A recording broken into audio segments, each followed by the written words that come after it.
caught a virus. Tom was a bright and curious boy who loved using his computer. He enjoyed playing games, watching videos, and exploring the internet. One day, he received an email with a subject line that said, "Win a free phone." Excited, he clicked on the link without thinking.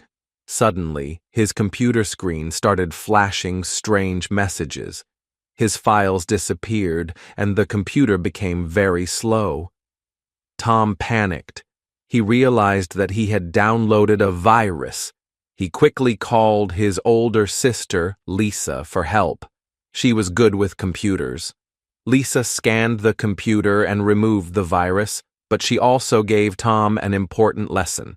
Never click on unknown links or download files from untrusted sources, she said. Hackers use tricks to spread viruses, so always be careful. Tom learned his lesson.